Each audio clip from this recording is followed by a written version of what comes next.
সারাটা দিন মেঘলা বৃষ্টি হলো, দিনটা কিন্তু ভীষণ ভালো কেটেছে। হ্যালো প্রত্যেকে, গুড মর্নিং। নতুন আরেকটি ব্লগে সুন্দর সকাল তোমাদেরকে শেয়ার করছি। তেলটা আমি সোনার মাথাতে ম্যাসাজ করছি, এই তেলটাই কিন্তু আমি ওকে ছোটবেলা থেকে ওর মাথাতেই দেই। সোনাকে ঘুম থেকে ওঠার পর একদম ফ্রেশ করিয়ে দিলাম, সোনা কিন্তু একদম ফ্রেশ। ওকে আজকে আমি সকালবেলা দেবো ডিম সেদ্ধ, তার সাথে আরো কিছু রয়েছে। কিন্তু আজ ভীষণই মেঘলা, মনে হচ্ছে আবারও কিন্তু বৃষ্টি চলে আসবে। কিন্তু অনেকবার আমি তোমাদেরকে বলেছিলাম প্রত্যেক দিনই সোনাকে কিন্তু আমি অন্যান্য কিছু খাওয়ার চেষ্টা করি, যেরকম আজকেও রয়েছে ডিম সেদ্ধ, কিছু ড্রাই ফ্রুটস, সাথে একটা বিস্কিট।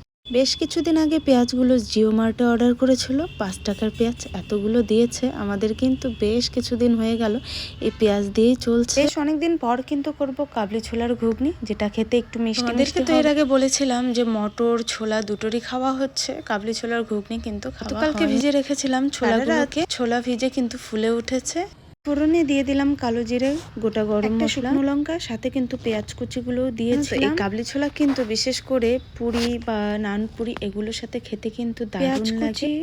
রসুন কুচি সাথে টমেটো কুচিও কিন্তু দিয়েছি। পেঁয়াজটাকে জাস্ট হালকাভাবে ভেজে নিয়ে দিয়েছিলাম আলুগুলো। আলু পেঁয়াজ যেন একসঙ্গে সুন্দরভাবে ভাজা হয়ে দিয়ে দিলাম পরিমাণ মতো লবণ, তার সাথে হলুদ দিয়েছি, আর শেষে দিয়ে দিলাম কাবলি ছোলা। এখন আমি এগুলোকে একটু ভালো করে ভাজবো। দেখো পেঁয়াজ রসুন সমস্ত কিছু কিন্তু সুন্দরভাবে ভাজাও হয়ে গেছিল, আর টমেটোগুলো কিন্তু গলে গেছে।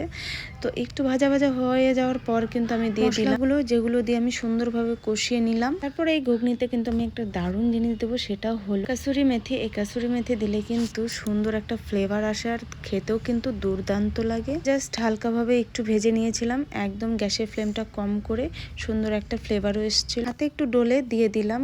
তো দেখো রান্না কিন্তু আমার একদমই কমপ্লিট, রেডি হয়ে গিয়েছে কাবলি ছোলার ঘুগনি, আর সাথে করেছিলাম ছোট মাছ চচ্চড়ি। মাছ চচ্চড়িটা কিন্তু আমি একদম ড্রাই করে বানিয়েছি। আমাদের সানডে স্পেশাল রান্না, সাথে কিন্তু বৃষ্টি হয়েই যাচ্ছে।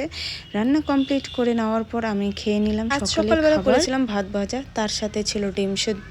রান্নাঘর কিন্তু টোটালি ফ্রেশ। কেমন লাগছে একটু তোমরা জানিও। একদম রান্নাঘর ফ্রেশ করে সোজা চলে যাব আমাদের। প্রত্যেকদিনই কিন্তু সকালবেলার টাইমটা আমার ঘরটা এরকমই থাকে, কিন্তু আগের মতো আর ঘর ওরকম ভাবে অগোছালো করে রাখে না। কিন্তু হ্যাঁ, সকালবেলার টাইমটা ঘর দুয়ার একটু অগোছালোই থাকে, যেহেতু রান্নার কাজে ব্যস্ত। সকালবেলার টাইমে ঘর দুয়ার একটু পরিষ্কার করার সময়টা কমই পাই। আগে রান্নাটা কমপ্লিট করে নিই, তারপরে আমি আমার ঘর দুয়ার সমস্ত কিছু ফ্রেশ করি, সুন্দরভাবে পরিষ্কার পরিচ্ছন্ন করি। কাজকর্ম সমস্ত কিছু কিন্তু সুন্দরভাবে ফ্রেশ। আমরা মা মেয়ে দুজনেই দেখো সুন্দরভাবে একদম স্নান করে ফ্রেশ হয়ে নিয়েছি। আর সোনা কিন্তু আজকে দেখো এই সারারা পড়েছে। আজকের দিনটা কিন্তু আমরা সানডে এভাবে কাটিয়ে দিলাম। বাড়ি সারাদিন ধরে বৃষ্টি হলো, ছাদের জল কিন্তু টপ টপ করছে। আর আজকের ওয়েদারটা দেখো খুবই মেঘলা, কিন্তু দিনটা বেশ ভালো গেছে। চলো আজ আসি, কেমন লাগলো জানিও।